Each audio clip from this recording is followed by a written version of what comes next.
Hello and welcome back to Mountain Blade Warband and our 10th year anniversary series. Now, we do have Mr. Yaroglek right outside the walls, and he is attempting to, well, take it back. And I'm actually pretty happy about this. Now, you may think, okay, why are you so happy about that? Here's the thing. If we can actually leverage the fact that a relatively strong enemy is basically just throwing themselves against the walls at a particular castle or town. I'd much prefer him to be attacking retake if at all possible, but obviously that's not going to happen. But because he is actually attempting to take this is actually going to work out in our favor, or at least it should if we are lucky. Now, I'm not entirely sure why he's not deciding to go in. This is one of those things that happens in Warband, and I just think to myself, why oh why is this happening? It's because tihr was under siege. I can only assume that maybe he is just biding his time until maybe we should just leave. You know what? I'm just gonna leave, and we're gonna see what happens. Because maybe he's gonna go in. Yep, there we go. He went in. Haha, as I thought. All right, yeah. What an absolute sneaky scoundrel. I don't know. I could say something harsher, but let's not for now. Maybe if he wins this, I will say something harsher, but anyway, here we go. This is hopefully going to be alright. Hopefully we're going to be perfectly fine. We do have a pretty good amount of ranged troops, albeit not something that I particularly aimed for at the very beginning of the series. I was actually thinking to myself, yes, I'm going to aim for, you know, hard-hitting cavalry for the field battles, and then once we've eliminated the Nords, I was going to integrate a bunch of heavy infantry from their faction into, you know, our siege-taking force, basically. That was my initial plan, because of course, you know, that's basically what you got to do to succeed in the game most of the time. You got to just have the right composition for the situations that you're going to find yourself in. And generally, yeah, I did not think that I would actually use ranged troops, hilariously enough. And now that may seem like a super weird thing for me to say, because let's face it, there are some really good ranged troops in the game. There's actually a bunch of them.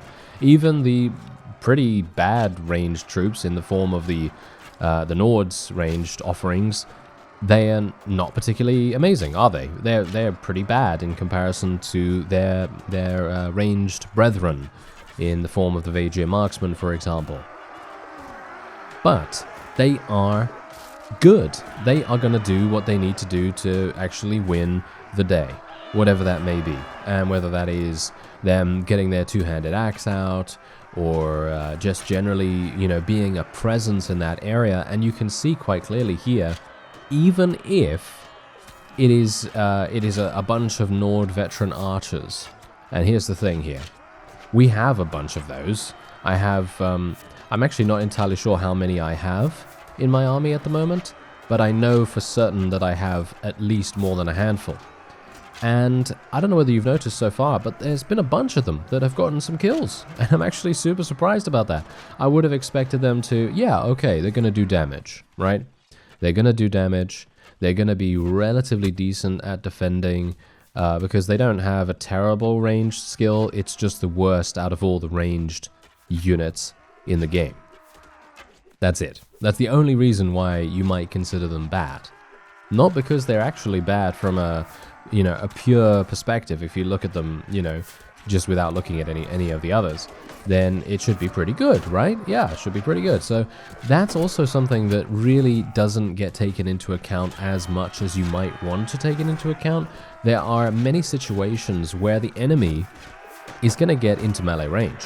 Inevitably, they're going to get into melee range at some point in the, you know, in the process of your campaigns, battles, sieges, whatever.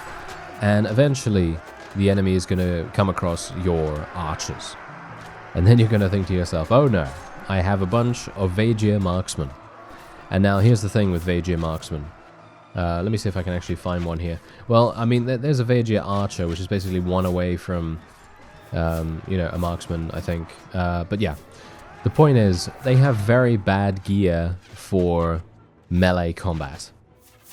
That's the only reason why, in my opinion, it would be super easy for us to take any Vaegir fief if I had around, I don't know, 30, 40, maybe even 50 Nord Huskarls, if I could actually sustain such a significant force of relatively high tier troops. I mean, really, it's going to be kind of difficult for us to do that. Not from a money perspective, but just generally from being able to keep them alive, because it does become quite a bit more difficult later on in the game to be able to do that. As you no doubt saw in the previous episode, we lost a bunch of Nord Huskarls and Swadian Knights just for no other reason from the fact that they just died, instead of, you know, having our surgery skill save them. But yeah, what I was trying to say about the Vaegir marksmen is that they really don't have great gear when enemies get into melee range. So for example, as I say, if you take a bunch of Huskarls and you go and try to, you know, murder a bunch of Vaegir marksmen in melee, it's probably going to be pretty easy. I mean, you know, all things considered. However, if you were to think about the same group of archers, but let's just say that they are Nord veteran archers this time around, they're probably going to kill at least a couple of Nord Huskarls. I don't think they're going to have a very good time of things, because let's face it, they probably won't. Nord Huskarls are the best infantry in the game after all, but they're still going to have a pretty decent shot in comparison to the marksmen. The Vaegirs really just are, you know, their ranged offerings are fantastic. Their ranged capabilities are amazing, but their melee, not so much. So if you want someone, you know, want a particular archetype of archer that is actually going to do the business when it comes to melee combat, then you probably want to go for the Nords or for the Rodoks, actually. The Rodoks are a pretty decent solution as well, because I don't know whether you've noticed, but those Rodok sharpshooters, I think we have one over here. Yep, there is one.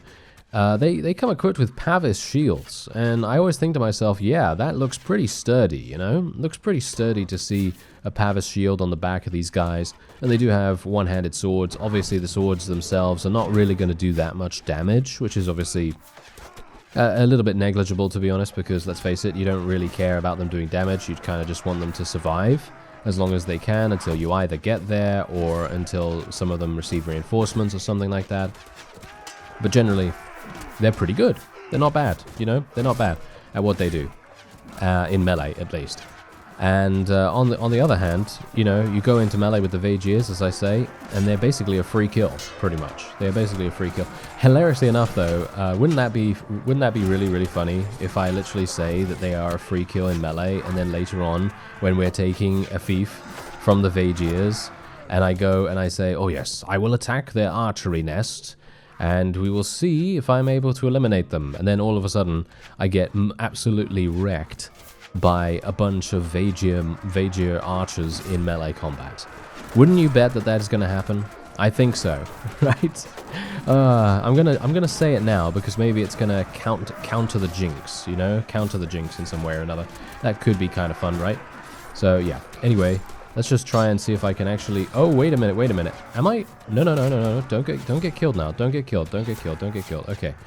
Yeah, I was a little bit worried about that for a quick second. I actually wanted to tell my people to charge in because I don't know whether you noticed, but we are kind of having a bit of a problem with the enemy holding position outside of the walls with a bunch of ranged units. And obviously we don't want them to just stand there and continually shoot us from all the way in the distance. It's going to be very difficult for us to actually do anything against them, because maybe our archers are out of ammo or something along those lines. But as you can see, we have now achieved victory against King Yaroglek.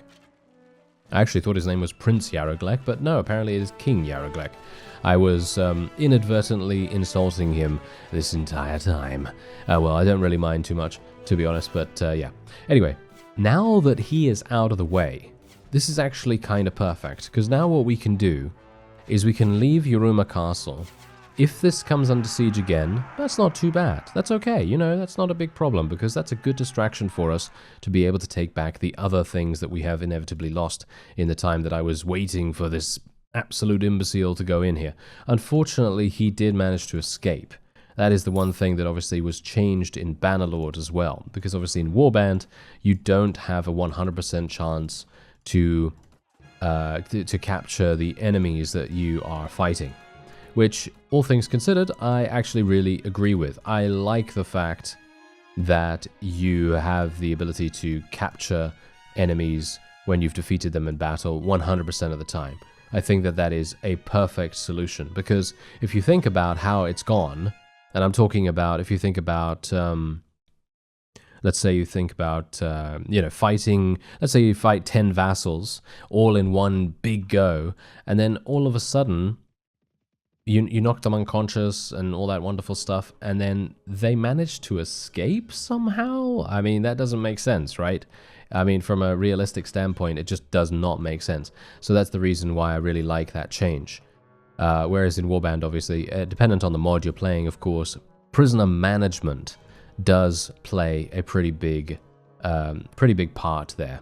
Because on the one hand, prisoner management does actually reduce the chances of lords escaping. Not sure if that's the case in native, but I do know that that is the case in a couple of mods, and I'd highly recommend, checking those out if you want to. But anyway, I'm very much hoping that the Rocks are actually going to offer us peace. Doesn't seem like they're wanting to do that. Sargoth has 156 units inside it. I'm not going to be taking that back just now, but I will go over here.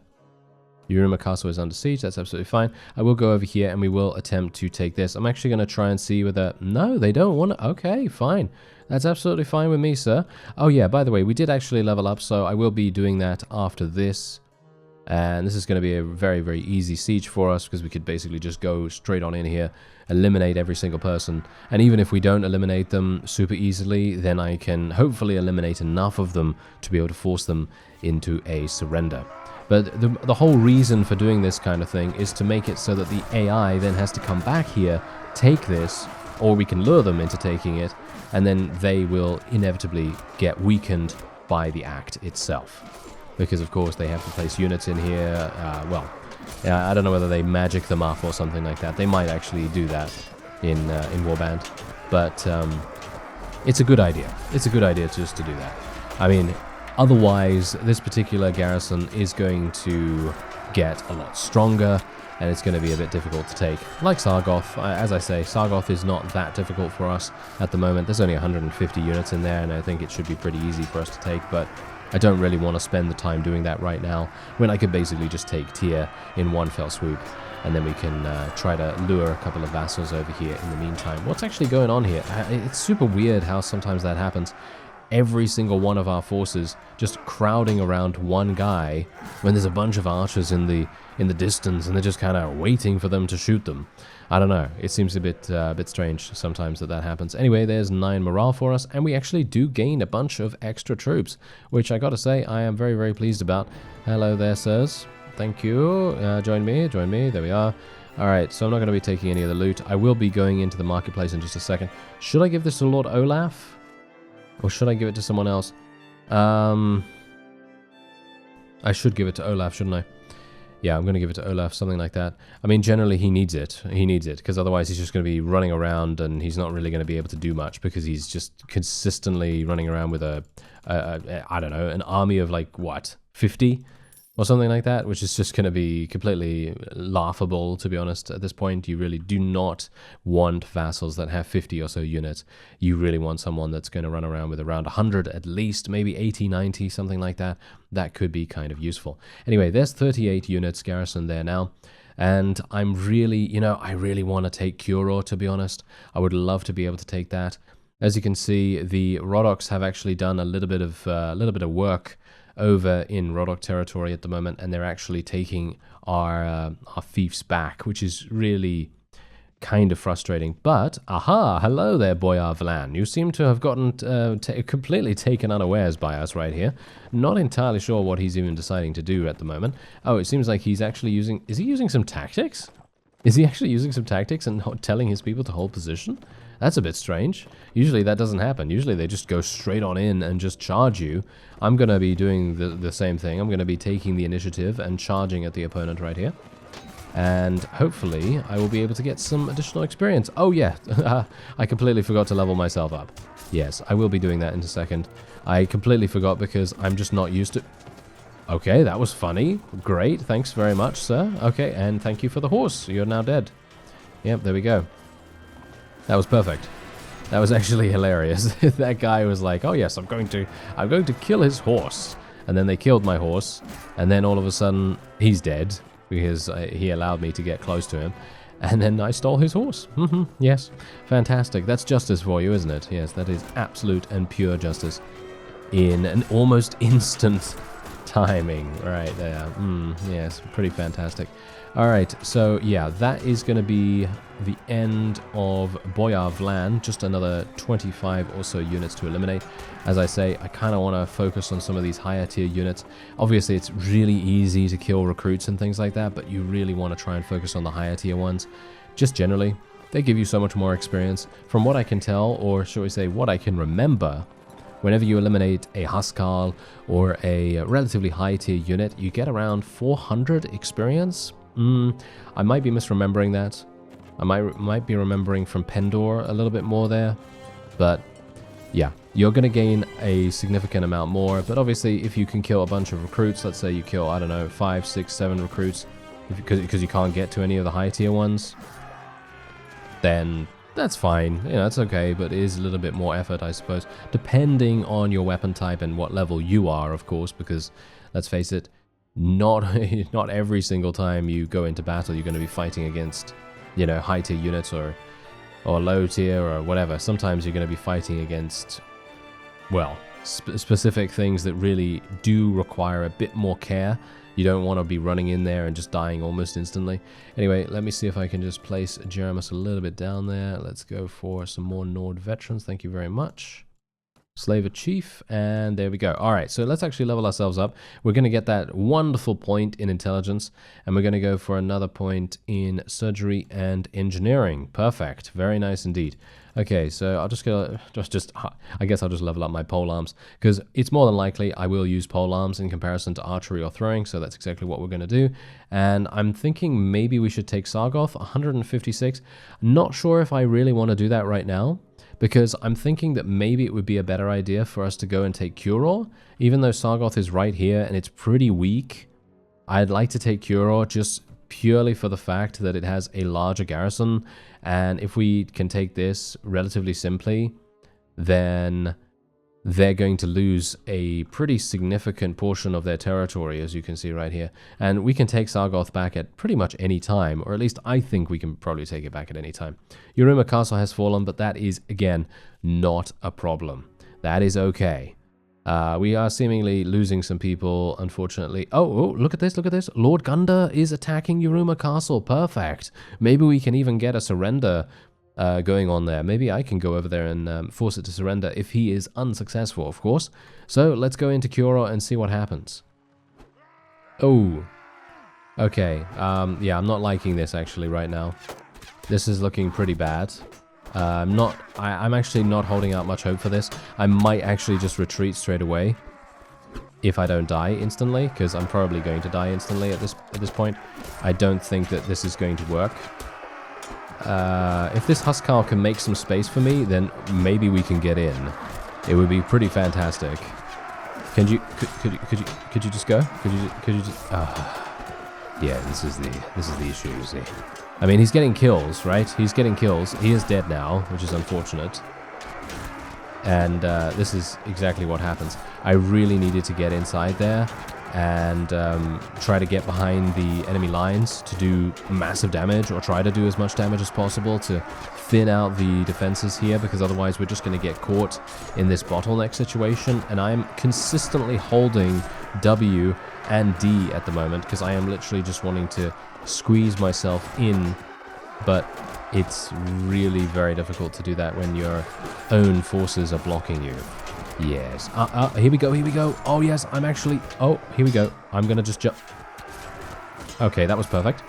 That actually worked much better than I anticipated. Okay, very nice. Let's just try and eliminate these guys. As I said before, Vagirs are pretty bad in melee, so I shouldn't have too many difficulties with eliminating them. As you can see, they just literally crumble before us, which is real nice. But we have to be a little bit careful of the Vagir guards and things like that, because they do come equipped with two-handed axes. And the two-handed axes are going to be quite damaging. I'm going to just go very quickly over to the archery nest here. How many have we lost? We only lost 7. We've only lost 7, and we've already breached the battlements. That's really good. That's a great ratio. Okay, we shouldn't have too many difficulties then. Let's see. Let's see if I can actually survive and get over to the other archery nest. I might try to go around, but I'm not sure if... Oh... Yeah, this might be... Okay, I'm going to shut up real quick. Let's see if I can make it to the archers.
Ooh, okay, we might have actually gotten a hole in the enemy's defenses. This is perfect. Absolutely perfect. Now we are actually starting to fight on the stairs, which, actually, me saying that it's perfect, this might not actually be that good, because now the enemy's archers are going to completely focus my forces from the side. And that is obviously their weak point, because their shields are obviously not going to now block any projectiles coming their way. So this is going to be a bit problematic. Maybe we're even going to have some issues here, but maybe not. Have we eliminated all their infantry so far? I think we might have actually eliminated every single one of their veterans. That could be perfect, actually. Okay, wait a minute. Okay, I got shot in the face for 4 damage somehow. Not entirely sure how I took 4 damage from that, but it must have been a very low tier unit, one of these skirmishers, I guess. And otherwise, I'm just going to continue trying to deal damage as much as possible here.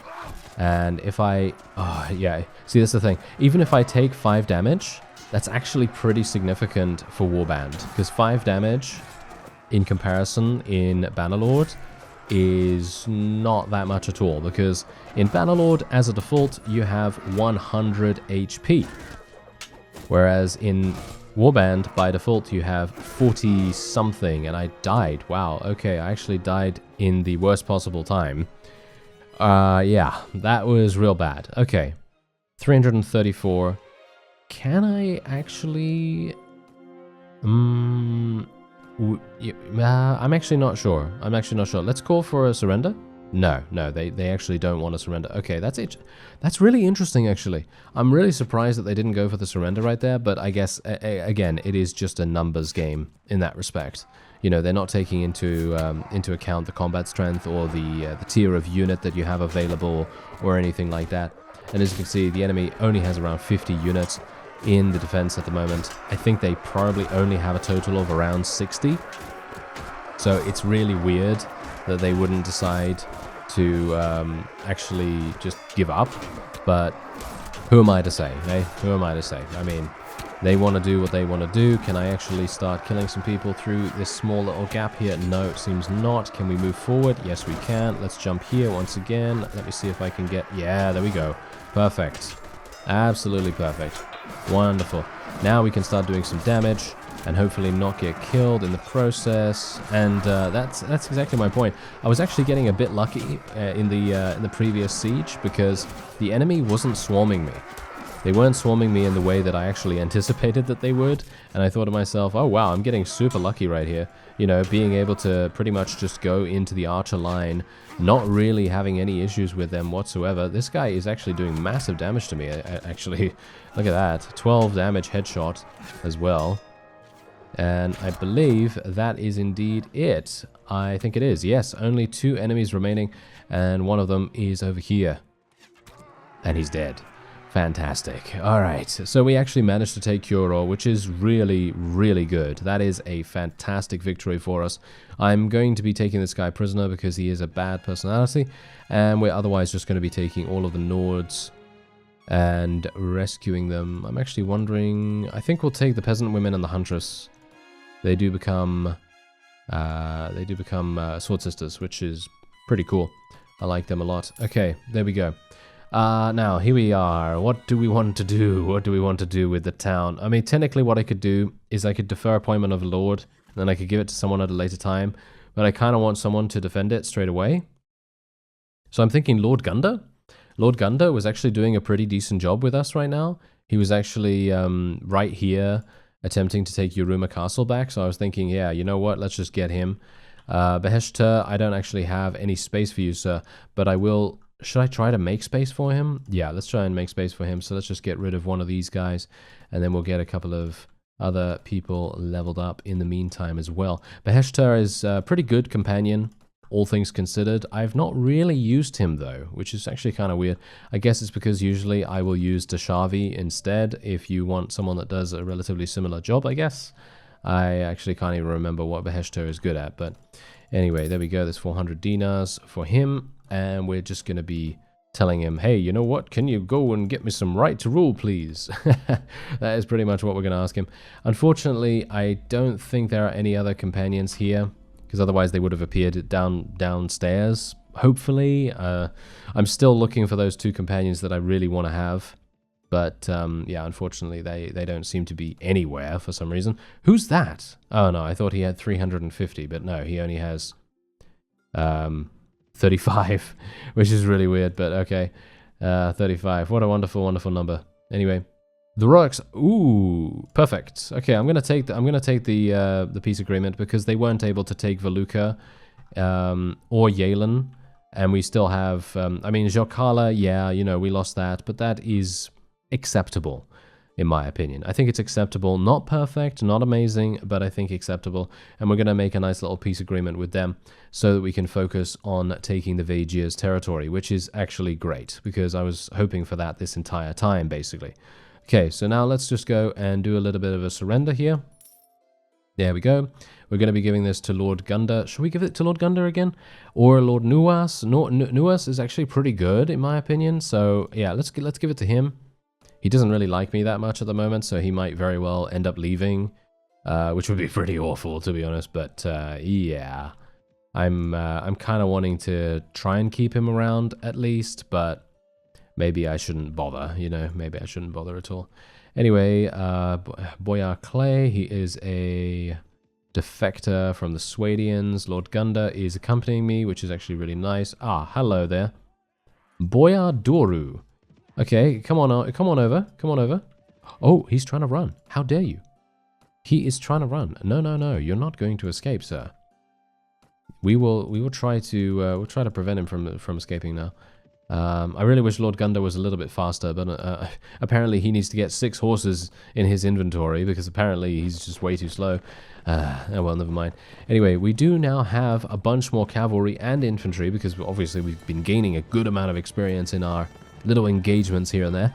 And now that we have taken curaw, this secures this area just that much more. And I think what I'm actually going to plan to do now is I will take, or try to take, Radagir Castle. I've got to just check it first to make sure that it is actually not a siege tower. Of course, I might I might decide to invest the time in taking one of these siege towers, because let's face it, inevitably I am going to have to do it. But it's always a frustrating experience. It is. It's just so incredibly frustrating to take these things, because if you die, or shall we say, if the player character dies, then you get kicked out, and then you have to build the thing again. You know the drill. So it is, yeah, it's very frustrating when that happens. But maybe there's going to be one in particular that we might actually be able to take. Seems like every single one of them is just purely designed to be frustrating and kind of irritating to you know, participate in. But maybe we can find one that's a little bit more positive and doesn't really pose too much of a difficulty. Haha, he says, wishful thinking. Yes, that's not going to happen, is it? No, probably not. But whatever the case, this fellow is basically just losing every single one of his units in all different directions. I don't even know what he's doing right now, but seems like he has just completely lost the plot, as it were. And, there we go, there's their first kill. They actually managed to take down one of our Vassal knights. It's kind of, I guess that's kind of good for them, right? That's kind of good for them. Anyway, as I say, I'm going to continue to try and get as much experience as possible. So me actually fighting in these situations is really, really useful. I really want to get to 24 intelligence. If I can get 24 intelligence, then I will have 10 in surgery, thanks to the surgery book that I have in my inventory, because that actually gives me +1 as long as I have it in my inventory. So I technically have 9 at the moment, which is actually kind of fantastic, because if you think about it, you need 27 intelligence to be able to get 9 in a particular skill. Well, in a particular intelligence-based skill. So this is really, really useful, being able to have that book, and then getting to 24, that's going to enable us to have 10 in surgery. So yeah, that's going to be really amazing. But of course, the engineering is where we really want to get that bonus. So maybe once we have gotten 24 intelligence, I will actually try to find maybe the book. Is there a book that actually gives me engineering? I'm pretty sure there is. So maybe I'll be going and attempting to find that somewhere. I'm not entirely sure where it's going to be, but it could be kind of useful, right? Anyway, we're just going to be, as you can no doubt tell, I'm just swapping out a bunch of units right now because I don't want to have these units here. I'm gonna swap out the Nord archers. I'd prefer to have the others. I'd prefer to have some of these guys. The infantry are actually not too bad. I think they're okay. The Vassal infantry, I mean, they're all right. They're all right. They're not amazing, but they're okay. So I'm actually thinking that maybe we'll just swap out a bunch of mercenary-based units or something like that. Maybe we want... I don't know. Maybe we just don't want to do anything at all. All right. Okay, so let's actually just take a quick look at Radagir Castle, see what it actually is. Yeah, as I expected, it is indeed a siege tower. However, it only has 156 in the garrison, which actually bodes quite well for us, because if we can actually just build the siege tower, make it all the way to the walls, we might have an opportunity to do quite well. So maybe it's going to be something good. I don't know. Maybe it's going to be good, maybe it's going to be bad. Whatever the case, we will try in just a second. I have no idea what to spec in. I guess tracking. Yeah, I really hate tracking, but he's the only guy that's actually doing it at the moment, so it's kind of making sense, I guess, right? Anyway, let's have a look. It takes 36 hours. All right, it takes 36 hours to build the siege tower, but you know what? I'm going to be ending this episode off here. Next time, we're going to take Radagir Castle, or at the very least, I will have the siege tower built, and we'll be in the process of taking it at the start of the episode or something like that.